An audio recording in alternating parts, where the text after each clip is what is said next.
হাম ও উপসর্গে আরও 10 শিশুর মৃত্যু। ঢাকা সহ 4 সিটিতে জরুরি টিকাদান।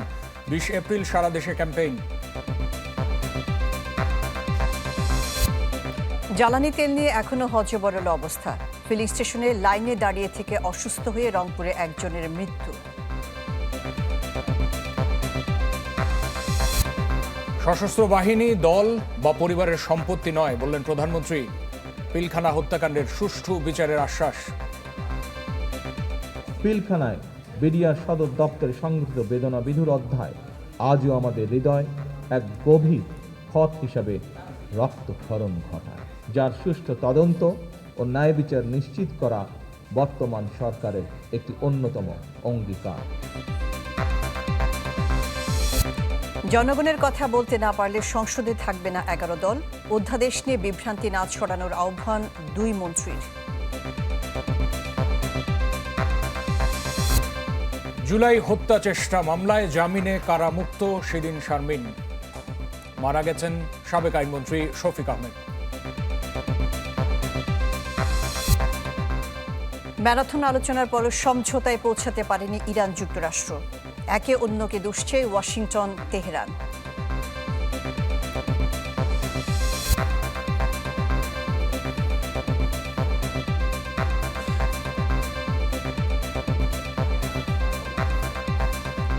আমন্ত্রণ জানান 24-এর সন্ধ্যা 7টার খবরে। শুনছিলেন প্রেসিডেন্সি ইউনিভার্সিটির সংবাদ শিরোনাম। আপনাদের সাথে থাকছি আমরা দুজন, আমি শাহনাজ শাহরিয়ার এবং রহমান রাশেদ।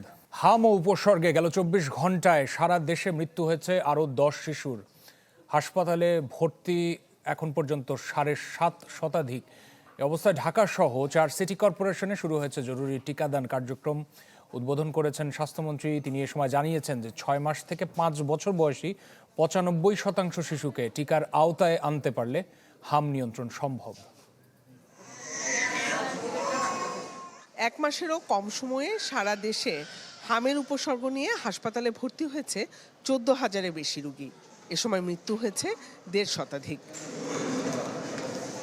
এমন অবস্থায় নতুন করে 6 মাস থেকে 5 বছরের কম বয়সী সব শিশুকে টিকার আওতায় আনার পরিকল্পনা নেয় সরকার। রোববার ঢাকা দক্ষিণ সিটি কর্পোরেশনের নগর ভবনে সম্প্রসারিত টিকাদান কর্মসূচি ইপিআই এর উদ্বোধন করেন স্বাস্থ্যমন্ত্রী সরদার মোহাম্মদ সাখাওয়াত হোসেন। উদ্বোধনের পর শিশুদের নিয়ে স্বতঃস্ফূর্তভাবে হাম রুবেলার টিকা নিতে আসছেন অভিভাবকরা। হামের ভয়াবহ প্রকোপের মাঝে টিকা পেয়ে স্বস্তি প্রকাশ করেন তারা। ছোট বাচ্চাকে হাম রুবেলা টিকা দিয়েছি। বর্তমান যে হাম রুবেলা প্রতিরোধের জন্য সরকারের যে কার্যক্রমটা ঢাকা দক্ষিণ সিটি কর্পোরেশন ক্যাম্পেইনটা খুব ভালো ক্যাম্পেইন, সরকারকে ধন্যবাদ জানাতে চাই। কিছুটা হলো স্বস্তির এবং আশা করছি এতে আমার শিশু কিছুটা হলো এই ভাইরাস থেকে সুরক্ষিত থাকবে। 6 মাস থেকে 5 বছরের কম বয়সী 95% শিশুকে টিকার আওতায় আনতে পারলে রোগ নিয়ন্ত্রণ সম্ভব বলে জানান মন্ত্রী। এজন্য আন্তর্জাতিক সংস্থাগুলোর আরও বেশি সহযোগিতা চান তিনি। From 6 months to 59 months, 1 month below 5 years, এই গ্রুপটাকে যদি আমরা টিকাদান কর্মসূচির আওতায় আনতে পারি তাহলে আশা করি আমরা মিজেলসের আত্মঘাতী হামলা থেকে বা রোগ থেকে আমরা নিজেদেরকে সেভ করতে পারব। এদিকে হাম প্রতিরোধে সরকারের পদক্ষেপ নিয়ে অপপ্রচার ঠেকাতে নেতাকর্মীদের সতর্ক থাকার আহ্বান জানিয়েছেন স্বাস্থ্য ও পরিবার কল্যাণ মন্ত্রণালয়ের প্রতিমন্ত্রী ডক্টর এম.এ. মুহিত। ঢাকা উত্তর সিটি টিকাদান কর্মসূচির উদ্বোধন অনুষ্ঠানে তিনি জানান 20 এপ্রিল থেকে সারা দেশে শুরু হবে এই কর্মসূচি। আগামী 20 তারিখ থেকে সারা দেশে এই হামের বিরুদ্ধে টিকা কর্মসূচি শুরু হয়ে যাবে ইনশাআল্লাহ। এর আগে 5 এপ্রিল শুরু হওয়া 30 উপজেলার টিকাদান কর্মসূচিতে 5.5 লাখ শিশুকে টিকা দেওয়া হয়েছে বলে জানায় স্বাস্থ্য অধিদপ্তর। জিনিয়া কবির সূচনা, চ্যানেল 24, ঢাকা। জ্বালানি তেলের হাহাকার কাটছেই না, যদিও কিছু কিছু পাম্পে আগের চেয়ে তেল সরবরাহ বেড়েছে। এদিকে ফার্নেস অয়েলের দাম সমন্বয় করে বিক্রি হবে লিটারে 94.69 টাকায়, যা আজ রাত থেকে কার্যকর বলে জানিয়েছে এনার্জি রেগুলেটরি কমিশন। পিচঢালা শহরে চৈত্রের কাঠফাটা গরমে 1 ফোঁটা জ্বালানি তেল যেন শুধুই মরীচিকা।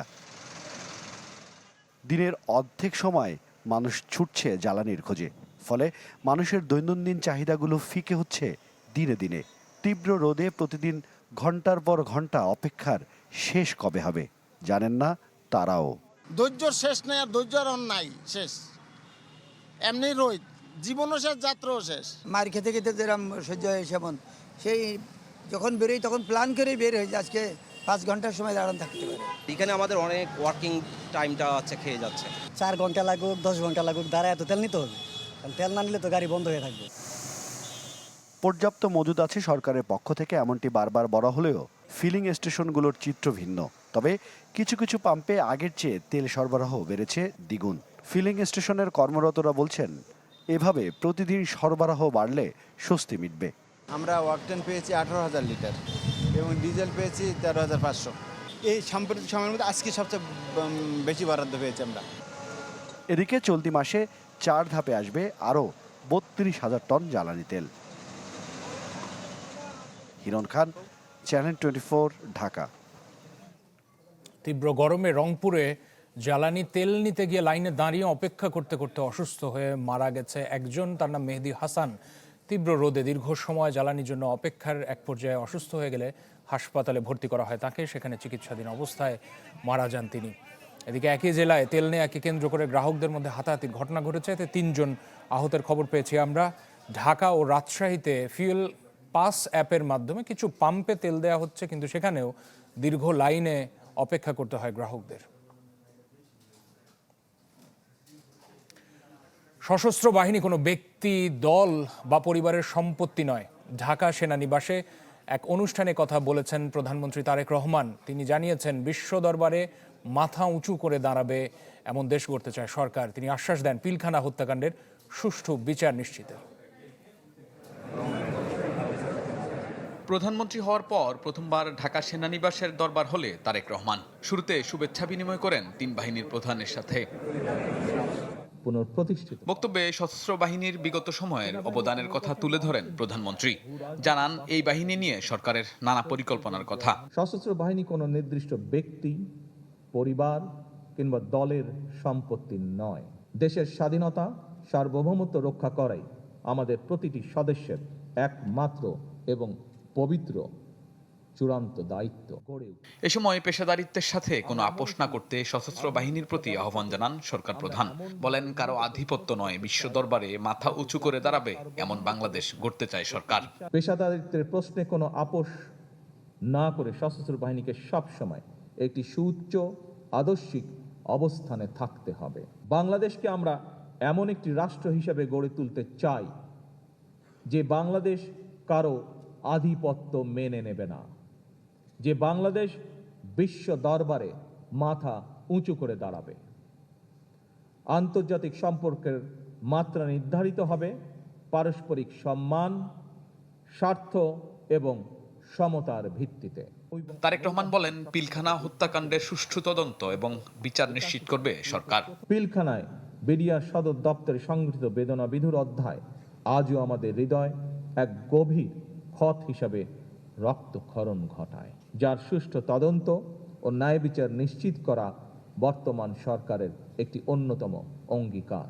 রাজনৈতিক কারণে কিংবা ন্যায় ও ন্যায্যতার ব্যত্যয় ঘটিয়ে যদি আপনাদের কারো প্রতি কোনো অবিচার করা হয়ে থাকে, বর্তমান সরকার সেটি যথানিয়মের প্রতিকার করার চেষ্টা করবে ইনশাআল্লাহ। নিজেরা ঐক্যবদ্ধ থাকলে দেশের স্বার্থবিরোধীরা বাংলাদেশকে তাবেদার রাষ্ট্রে পরিণত করতে পারবে না বলেও জানান প্রধানমন্ত্রী। আমরা যদি একটি সমৃদ্ধ এবং স্বনির্ভর দেশ গড়তে পারি, তাহলে আমরা সবাই ভালো থাকবো ইনশাআল্লাহ। শাহনেওয়াজ বাবলু, চ্যানেল 24, ঢাকা। জনগণের কথা বলতে না পারলে সংসদে থাকবে না 11 দল। জুলাই যোদ্ধা ও শহীদ পরিবারের সাথে মতবিনিময়ে এ কথা বলেন বিরোধী দলীয় নেতা ডাক্তার শফিকুর রহমান। অনুষ্ঠানে বিরোধী দলীয় চিফ হুইপ নাহিদ ইসলাম অভিযোগ করেন, রাজনৈতিকভাবে ব্যবহার করা হচ্ছে জুলাই যোদ্ধাদের। রাজধানীর কাকরাইলে জুলাই যোদ্ধা ও নিহতের স্বজনদের সাথে 11 দলের মতবিনিময়, যেখানে সবার বক্তব্যে উঠে আসে গণভোটের রায় বাস্তবায়ন প্রসঙ্গ। বিচার ব্যবস্থার যে অধ্যাদেশ সেটাও বাদ। গণঅভ্যুত্থানে নিহতের স্বজনদের দাবি, আবারও ফ্যাসিবাদী পথেই হাঁটতে শুরু করেছে বাংলাদেশ। গণভোটের রায় বাতিলের চেষ্টা হলে সরকারের বিরুদ্ধে দাঁড়াবেন তারা। এখন তো একটাই প্রশ্ন, মানে রাগ লাগে যে কেন গেল আমার ভাইটা, কিছু তো চেঞ্জ হইল না, কোনো কিছু আমাদের ফেভারে কোনো কিছু আসতেছে না। জুলাই সনদ বাস্তবায়ন চাই, আমরা বিচার চাই, আমরা এমন সংস্কার চাই যে সংস্কার কোনো পরিবার থাকবে না। রাজনৈতিক দলের নেতাদের হুঁশিয়ারি, অন্যের জন্য খোঁড়া গর্তে বিএনপিরই পতন হবে। যে আপনারা বিরোধী দলের কবর খুঁড়বেন, আবার নিজেরা সংসদীয় স্বৈরতন্ত্রের পথে হাঁটবেন, তাহলে মনে রাখবেন ওই কবরের আপনাদের জায়গাটা হবে সবার আগে। আজকে বিএনপি যদি 70 ভাগ ভোট যদি মেনে না নেয়, আমরা 50 ভাগ ভোটকেও মেনে নেব না। বিরোধী দলীয় চিফ হুইপ নাহিদ ইসলাম অভিযোগ করেন, জুলাই যোদ্ধাদের রাজনৈতিকভাবে ব্যবহার করা হচ্ছে। বলেন, 24 সহ সব আন্দোলনের সুবিধা ভোগ করেছে বিএনপি। তারা সকল আন্দোলনের সুবিধাভোগী ছিল, সকল আন্দোলনের সুবিধা নিয়েছে, কিন্তু কোনো আন্দোলন, কোনো গণ আন্দোলনের তারা প্রতিশ্রুতি কখনোই রক্ষা করে নাই। পরিকল্পনা মোতাবেক আমাদেরকে এবার রাজপথে নামতে হবে, কারণ এবার রাজপথে আমরা নামবো ব্যর্থ হওয়ার জন্য না। সংসদের বিরোধী দলীয় নেতা ডাক্তার শফিকুর রহমানের হুঁশিয়ারি দেন, জনস্বার্থ পূরণ না হলে সংসদ ছেড়ে রাজপথ বেছে নেবে 11 দল। বলেন, ক্ষমতার চেয়ার অতীত ভুলিয়ে দিয়েছে। যতদিন সংসদের ভিতরে লড়াই করতে পারবো ততদিন থাকবো, এর বাইরে 1 মিনিটও থাকবো না। সব জায়গায় এখন কু শুরু হয়েছে, অভ্যুত্থান বিএনপি শুরু করে দিয়েছে। সেই আওয়ামী ফ্যাসিস্ট বাকশালী কায়দায় আবার সেই একদলীয় শাসন বাংলাদেশের জনগণের ঘাড়ে তারা চাপাতে চায়। একটা জীবন আল্লাহ দিয়েছেন, লড়াই করব, জীবন দিব, শহীদ হব, মিথ্যার সাথে অন্যায়ের সামনে ইনশাআল্লাহ তাআলা লাজিম মাথা নত করব না। নির্বাচনে ইঞ্জিনিয়ারিং এর মাধ্যমে বিএনপি একক সংখ্যাগরিষ্ঠতা পেয়ে একদলীয় শাসনের পথে হাঁটছে মত ডাক্তার শফিকুর রহমানের। যে আমরা তো নির্বাচন করেছি দলীয় সরকার কায়েম করার জন্য। রমিজ হুসাইন, চ্যানেল 24, ঢাকা। সংসদে অধ্যাদেশগুলো বিল আকারে পাশের ক্ষেত্রে সরকার কোনো অস্বচ্ছতা রাখেনি, এমন দাবি করেছেন আইনমন্ত্রী মোহাম্মদ আসাদুজ্জামান ও স্বরাষ্ট্রমন্ত্রী সালাউদ্দিন আহমদ। আহ্বান জানিয়েছেন যেসব অধ্যাদেশ সংসদে উত্থাপিত হয়নি সেগুলো নিয়ে বিভ্রান্তি না ছড়ানোর। সংসদ অধিবেশন শুরুর 30 দিনের মধ্যে অধ্যাদেশ পাশের বাধ্যবাধকতা থাকায় অন্তর্বর্তী সরকারের 133টি অধ্যাদেশ নিয়ে সিদ্ধান্তে আসতে হয় সরকারকে। আইনমন্ত্রী জানান, 97টি অধ্যাদেশ হুবহু বিল আকারে, 13টি অধ্যাদেশ সংশোধিত আকারে উপস্থাপন হয়, 60টি রহিত করে পাস আর 16টি উপস্থাপন করা হয়নি। আইনমন্ত্রী বলেন, মানবাধিকার কমিশন অধ্যাদেশ ও সুপ্রিম কোর্টের বিচারক নিয়োগ ও পৃথক সচিবালয় স্থাপন অধ্যাদেশ রহিত করে বিল পাশ হলেও তা একেবারে বাতিল করা হয়নি। সমালোচকরা না বুঝেই প্রশ্ন তুলছেন। আমরা সুপ্রিম কোর্টের বিচারক নিয়োগ অধ্যাদেশেও বলেছি, যেহেতু সুপ্রিম কোর্টের বিচারক নিয়োগ অধ্যাদেশ 2025-এর বিধানাবলী অধিকতর যাচাই বাছাই করা প্রয়োজন, এবং সুপ্রিম কোর্ট সচিবালয়ের বিষয়েও বলেছি, যেহেতু সুপ্রিম কোর্ট সচিবালয় প্রতিষ্ঠার প্রয়োজনীয়তা বিষয়ে সংশ্লিষ্টদের সহিত অধিকতর পরামর্শ ও যাচাই বাছাই করা প্রয়োজন। এখানে যে সংসদে অধ্যাদেশগুলো বিল আকারে পাশের ক্ষেত্রে সরকার কোনো অস্বচ্ছতা রাখেনি বলেও দাবি করেন আইন ও স্বরাষ্ট্রমন্ত্রী। আমাদের এখানে কোনো অ্যাম্বিগুইটি রাখি নাই, কোনো অস্বচ্ছতা নাই। আমাদের সংসদের কাছে আইনের মাধ্যমে যখন বিলটা উপস্থাপন করছি, it becomes and it is pass, এটা আইনে পরিণত হয়ে যাচ্ছে। রহিতকরণ বিল হলেও এটা কিন্তু আইনে পরিণত হয়ে যাচ্ছে। ওই আইনের অংশই হলো যেটা অধিকতর যাচাই বাছাই করার জন্য আমরা কমিটমেন্ট দিয়েছি পার্লামেন্টের মাধ্যমে গোটা জাতিকে। সংবিধানের 142 অনুচ্ছেদ অনুসারে সাংবিধানিক যে গণভোট, এই গণভোট সেই গণভোট না। স্বরাষ্ট্রমন্ত্রী দাবি করেন, বিচার বিভাগের স্বাধীনতা সংক্রান্ত অধ্যাদেশগুলো যাচাই বাছাই করে আবারও সংসদে উপস্থাপন করা হবে। আমাদেরকে একটা চেক অ্যান্ড ব্যালেন্সড এবং ভেরি ব্যালেন্সড সচিবালয় অধ্যাদেশ সুপ্রিম কোর্টের এবং সুপ্রিম কোর্টের বিচারক নিয়োগ অধ্যাদেশ, এই দুইটা সম্পর্কে খুব ভালো আইন আনতে হবে, সমস্ত স্টেক হোল্ডারদের সাথে আলাপ আলোচনা করে। এই কথাগুলোই বিলের এই যে প্রস্তাবনায় বলা হয়েছে। দুই মন্ত্রী বলেন, সরকার বিচার বিভাগের স্বাধীনতা চায়। পুলিশ অধ্যাদেশ সংসদের পরের অধিবেশনেও আনার সুযোগ রয়েছে। সংসদে উপস্থাপিত হয়েছে। নাফিউল ইসলাম লিংকন, চ্যানেল 24, ঢাকা।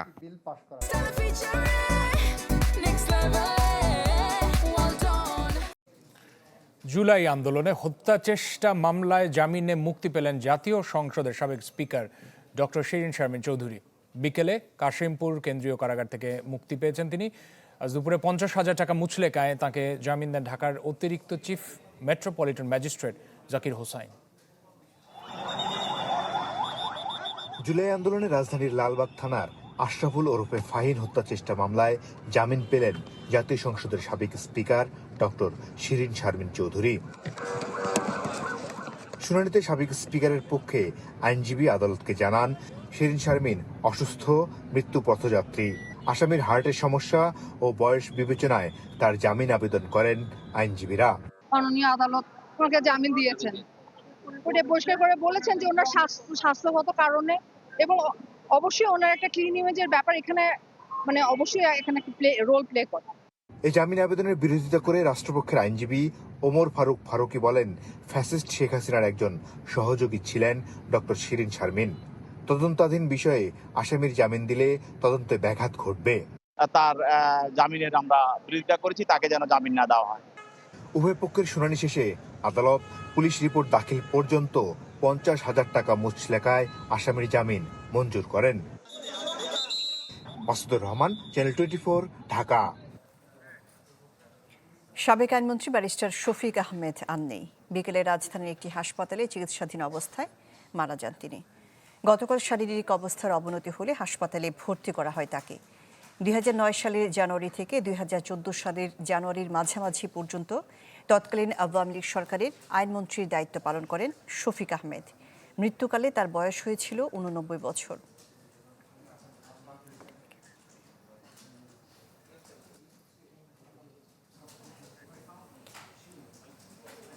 কুষ্টিয়ার দৌলতপুরে দরগা প্রধানকে হত্যার ঘটনায় এখনো মামলা বা আটক হয়নি কেউ।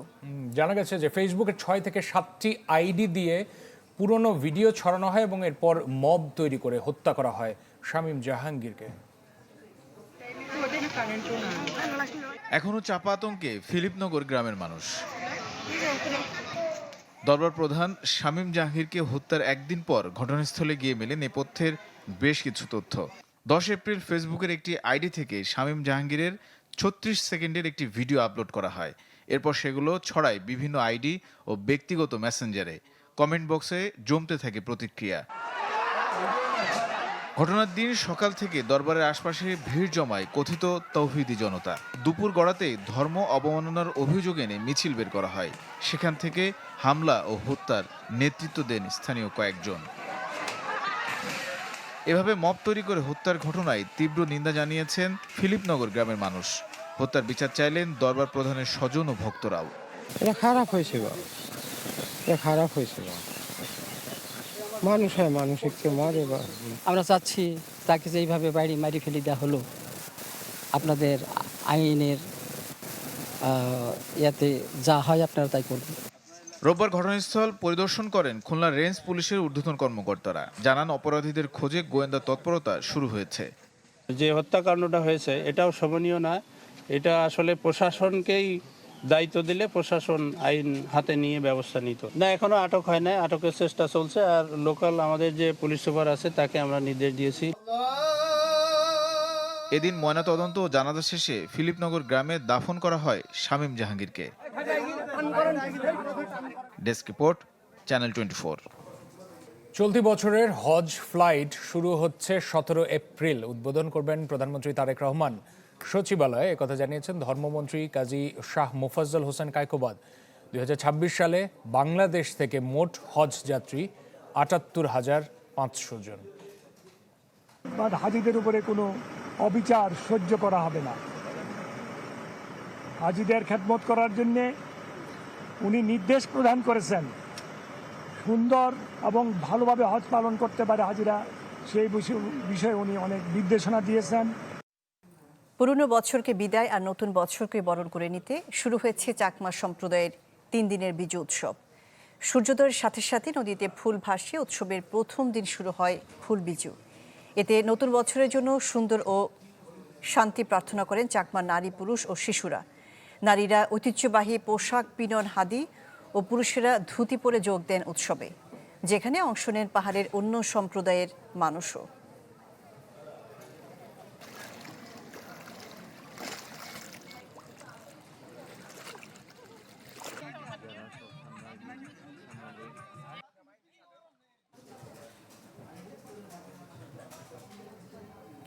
পহেলা বৈশাখের অনুষ্ঠান ঘিরে কোনো হুমকি নেই। রাজধানী জুড়ে নেওয়া হয়েছে কঠোর নিরাপত্তা। বিকেলে রমনা পার্কের নিরাপত্তা প্রস্তুতি পরিদর্শনে গিয়ে এই তথ্য জানিয়েছেন ডিএমপির ভারপ্রাপ্ত কমিশনার মোহাম্মদ সরওয়ার। এদিকে শেষ মুহূর্তের প্রস্তুতি শেষ করেছে ছায়ানট।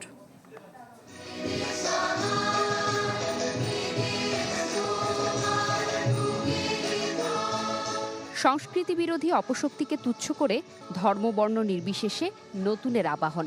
গানে গানে বিগত বছরের সব প্রতিকূল আবর্জনা দূর করে আরও মানবমুখী হবার আহ্বান।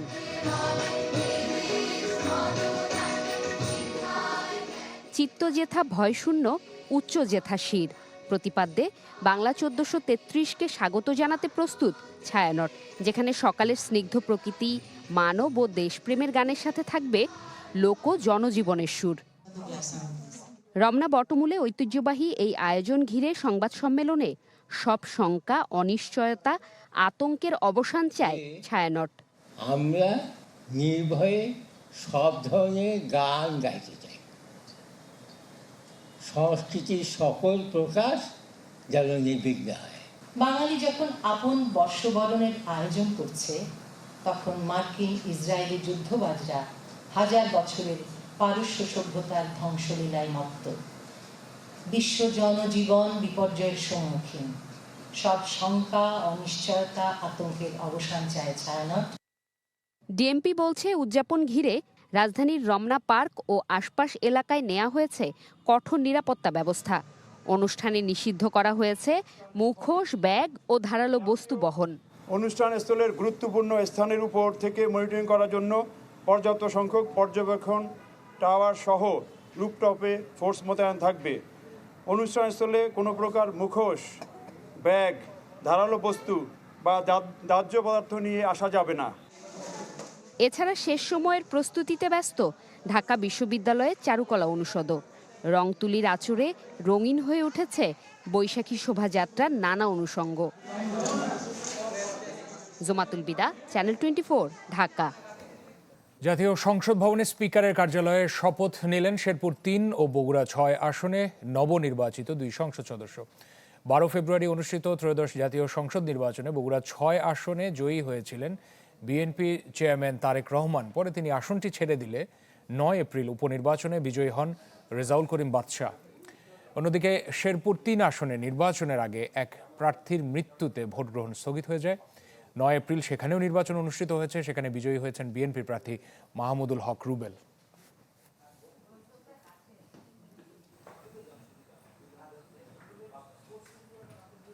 এবারের এসএসসি এইচএসসি পরীক্ষায় সব কেন্দ্রে অবশ্যই ক্লোজ সার্কিট ক্যামেরা বসাতে হবে। এ নিয়ে ফের নির্দেশনা দিয়েছেন শিক্ষামন্ত্রী। জানিয়েছেন শিক্ষা ব্যবস্থায় আমূল পরিবর্তন আনতে কাজ করছে সরকার।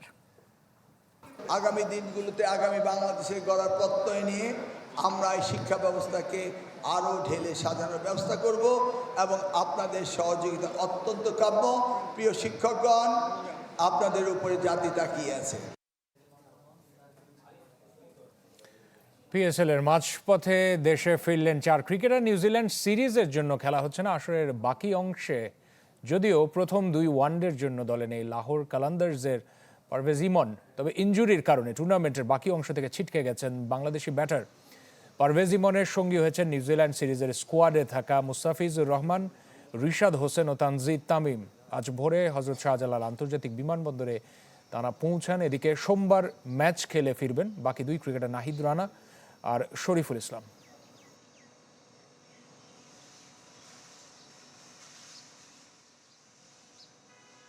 এবারে আন্তর্জাতিক প্রসঙ্গ।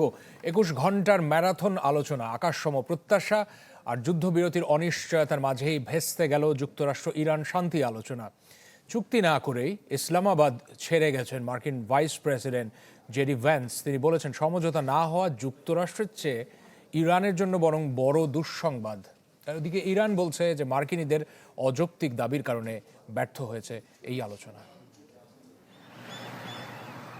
মার্কিন ভাইস প্রেসিডেন্ট জেডি ভ্যান্স যখন সাংবাদিকদের সামনে হাজির হলেন, তখন পাকিস্তানের স্থানীয় সময় সকাল 6:30।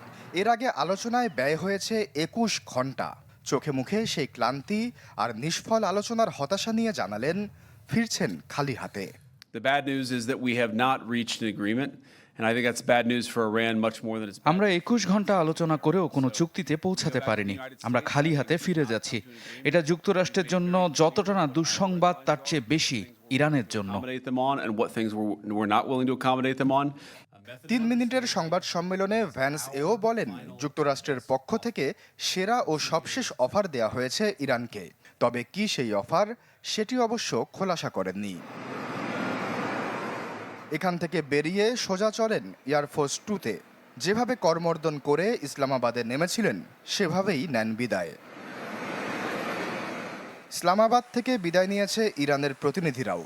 তারা এই ঐতিহাসিক বৈঠক সম্পর্কে বলছে, বেশিরভাগ বিষয়ে একমত ছিল দুপক্ষ, তবে বাদ সাধে 2 থেকে 3টি বিষয়। বিভিন্ন গণমাধ্যম বলছে, ইউরেনিয়ামের মজুদ ও হরমুজের নিয়ন্ত্রণ ইস্যুতেই একমত হতে পারেনি তেহরান ও ওয়াশিংটন।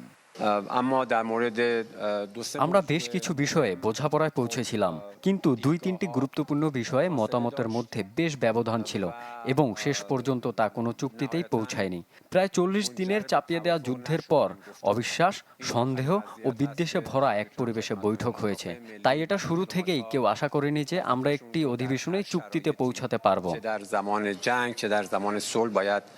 এই ব্যর্থ আলোচনার মধ্যস্থতাকারী পাকিস্তানও যেন কিছুটা হতাশ।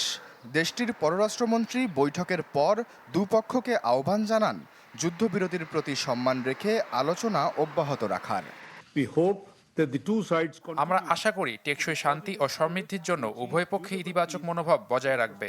আমরা দুই পক্ষকেই যুদ্ধবিরতি প্রতিশ্রুতি রক্ষা করার আহ্বান জানাচ্ছি।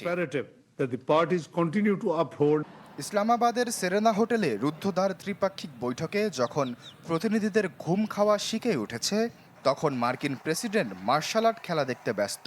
হাস্যোজ্জ্বল ট্রাম্পকে দেখে বোঝার উপায় নেই কতটা নাজুক পরিস্থিতিতে ফেলেছেন বিশ্বকে। মিয়ামিতে ইউএফসি ম্যাচ দেখতে আসার আগে তিনি দাবি করেন, চুক্তি হোক বা না হোক, যুদ্ধে যুক্তরাষ্ট্রই জয়ী হয়েছে।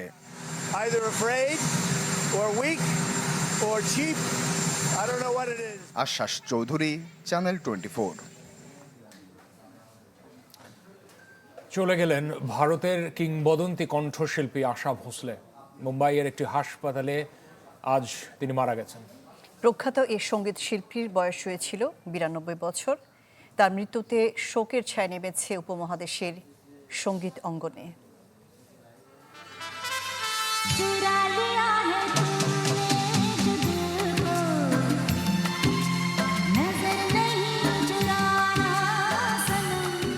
দশক আগে শুরু হয়েছিল যে সুরের পাখির পথ চলা, সুরের মায়াজালে বেঁধে রেখেছিলেন গানপ্রেমীদের। আজ সে তিনি পাড়ি জমালেন ওপারে, ছিন্ন করে সকল বন্ধন।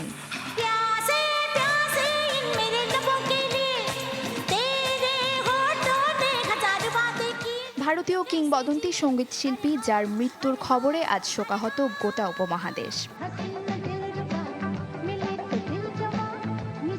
রবিবার দুপুরে ভারতীয় গণমাধ্যম সূত্রে ছড়িয়ে পড়ে শিল্পীর চলে যাবার খবর। তার আগেই অবশ্য শনিবার হৃদযন্ত্র ও শ্বাস প্রশ্বাসজনিত জটিলতায় মুম্বাইয়ের ব্লিচ ক্যান্ডি হাসপাতালে শেষ সময়টা রাখা হয় আইসিইউতে।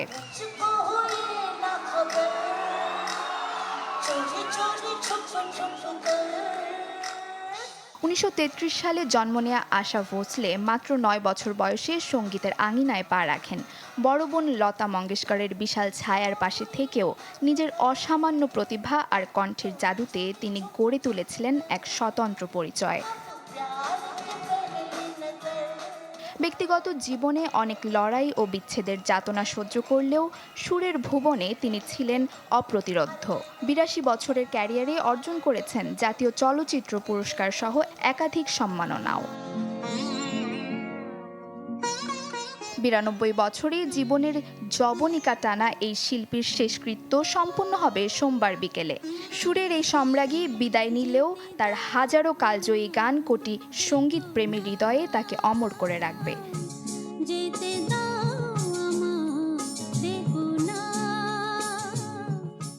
Desk report, channel 24।